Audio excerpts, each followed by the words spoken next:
Lots of good things to say, folks. Today is a very special day because TYLOO have won an 8-tier tournament. They are the Fissure champions, grand champions. Jamyoung, our boy from YouTube, real ones know, on this channel, this man has perfect crosshair placement, the best crosshair placement in Asia. We saw his ace at the major.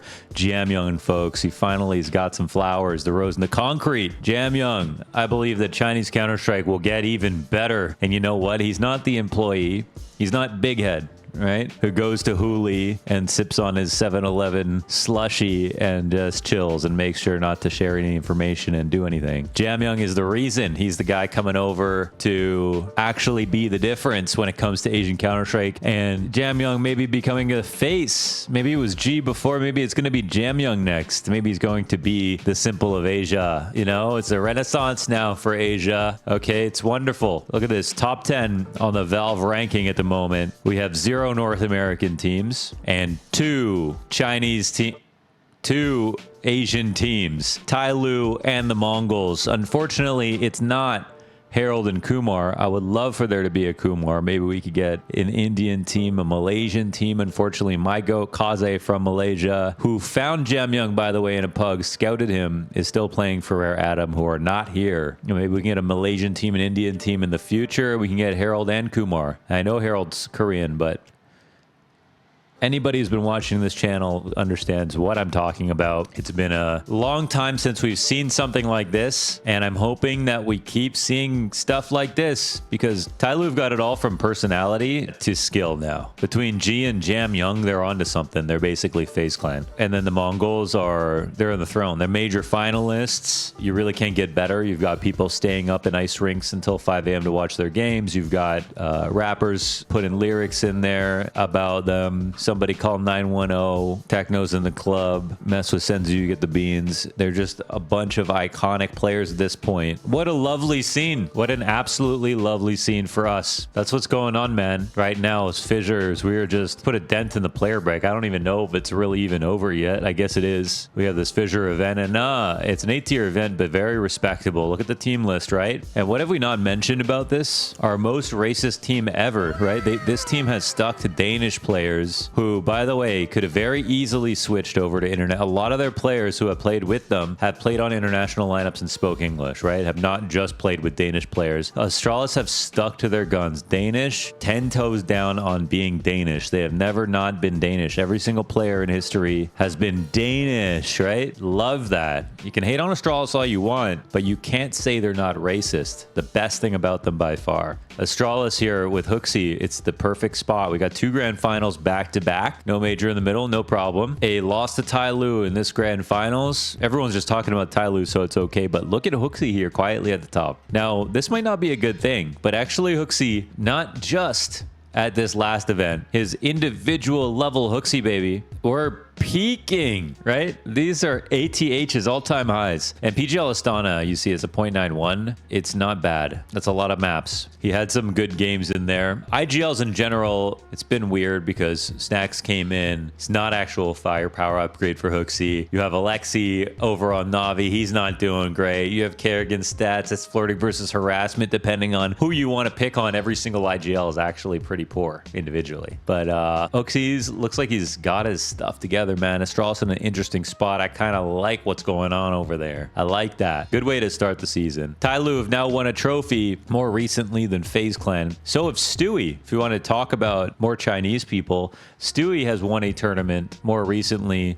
than FaZe Clan. And speaking of players who believe in themselves, BOROS is here to buy himself out of GG How to join free agency. Some try to learn Chinese, some try to forget. I can't assume that's any easier. BOROS is somebody who has been clowned on a lot because of his time after Monty joining the Falcons in the vlogs, Zonic, and then the memes, the ESL meme about it. And it's been, you know, he's not had the most ceremonious exit from Falcons and into the tier 2 and GG How learning Chinese. And he's not playing on a Chinese team. It's just funny because it's GG How. But the fact that he's willing to buy himself out, well, that shows that he spelled his own team wrong. Bro even spelled his team name wrong. Forgot any. No worries. It's basically the same thing. Jai how? Okay, it says that you believe in yourself if you're willing to pay your own buyout. It's also what Yakinder did to get on Team Liquid, and you know, obviously that didn't turn out too well, but you want to really encourage behavior like that, I feel like, you know? One day there's going to be a story, a guy buys himself out, then the team that he goes to ends up being the best team of all time. It's going to happen. So, okay. Good luck to BOROS, man. Everyone deserves a second chance. That's all I have to say about that.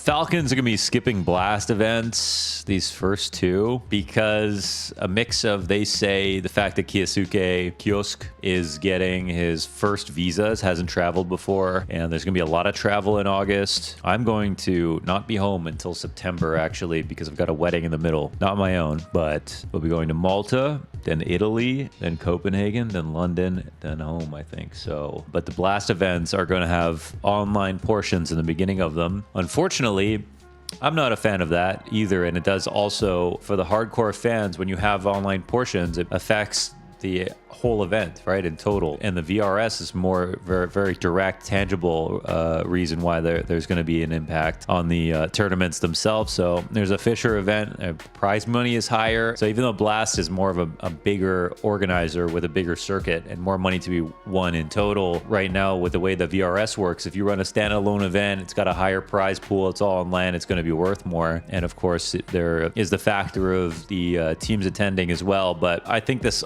also makes sense for Falcons, who will be focusing on EWC. And if they skip the blast events, EWC is right in the middle of the month, and this is going to be a real focus for the Falcons 100% naturally. And with the debut on their lineup, they're going to need a real good mix of the LAN experience, but also just to practice with onboarding, because they're trying to force in a very talented player. I think everybody agrees on that at this point, but into a team where it's not a natural fit per se. It's just one that I think even the Falcons are excited to see through. So, and we all are. So, well, we'll see how this plays out. There's going to be ESL Cologne reveals talent. Unfortunately, I'm not on this list. Me and Scrawny have done the ESL. We don't do that many ESL events. They've got sort of their own roster of talent, just as Blast do. And this is kind of how it's always been. I think a lot of us wish that it was just like, well, all of us at every event, of course, but normally just doing Cologne and doing Cato. We never did playoffs. We only did group stages, but that was enough for me personally, because I like just like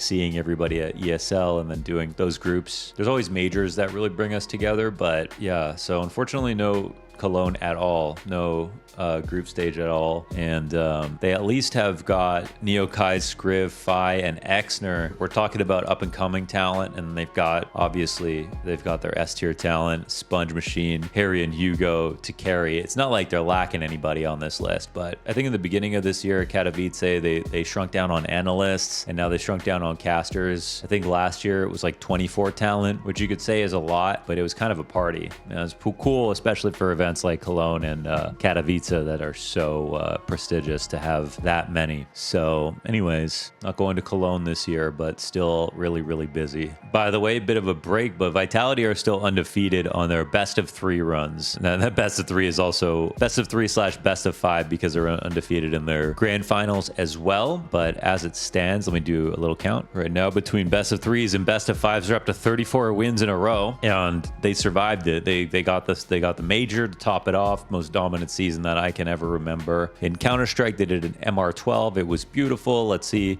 We've got the best UK player of all time now on this team. Got Rob showing why he might be the most valuable player in Europe with every roster he joins. Getting better. We've got Zywoo in a prime position now to move back up into first place with a combination of being really strong, as we saw in playoffs throughout. Not the most, like, the hardest final they could have gotten, but the hardest nightmare side of the bracket and surviving that. And so, like, Vitality kind of have it all. There's no reason why they should even. And in fact, we've got apEX who? No, I get bold. I get bold for sure. I get bold. I get bold. apEX. Full extase. Future champions team.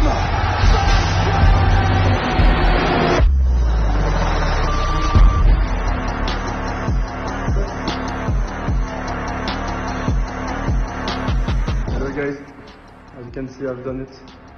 I'm a fucking heck now. I told you I would do it. Just have to wait. After Paris, you'll do it. After Austin, I do it. Third time major champion. Don't forget. Don't forget. Bold power.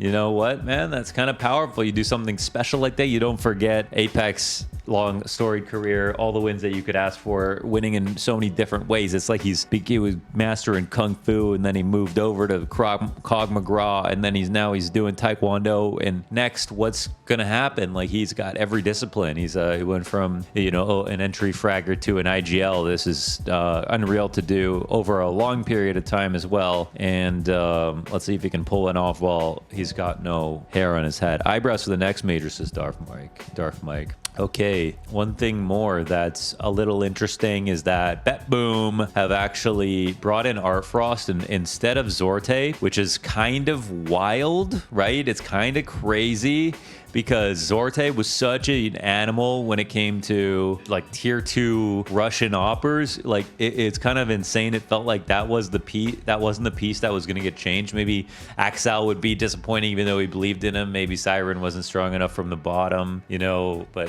it didn't feel like MagnoJez, Boomich, or Zorte were going to get changed, but this team maybe needed something different. And I will say, ARTFROST was an excellent player even when he was playing on Spirit before Shiro joined. There were just some small things, missing grenades and stuff like that, that kind of showed his immaturity as a player.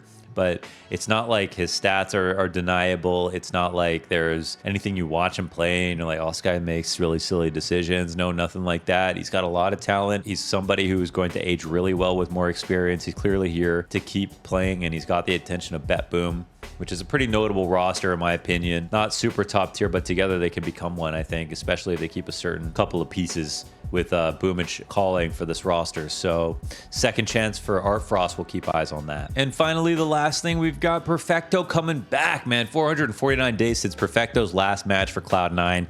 He is confident any ring rust will be shedded quickly. His debut was okay. Well, the team wasn't good. I was like, do we have to be a fan of Virtus Pro right now? Perfecto, you know, man, after that break, Perfecto's got a ton of fans ready for this comeback. I want Perfecto to be feeling great. Hopefully he is. Okay, folks, that's all for today for the news for this week. Long month of travel. There is going to be a more strict schedule. Also, the videos are going to be on Twitter/X every single Monday is what you can look forward to, and that should be really fun. So you can join the conversation over on that website if you can avoid the toxicity and the racism. Maybe you like it. And I want you to join the CS Elitist Twitter group that I made just for a place to just talk shit, and now has become a pretty big place for conversation in CS2. So if you're trying to enter the community or figure out like where the memes are or whatever, and you just want to like a place to check things out without getting exposed to the rest of Twitter, come on into the CS Elitist group. We'll be doing some giveaways in there too, just for fun. And that's kind of going to be the Discord. You know, that's where the community is going to be at for me. If you want to hit me up, talk to me in there, you know what I'm saying? So yeah, come through. I'll leave the link in the comments. Thanks for watching. That's the news, and let me know what other videos you want to see in the month of August. Take care of yourselves, folks, and remember, you always have enough money for a deagle.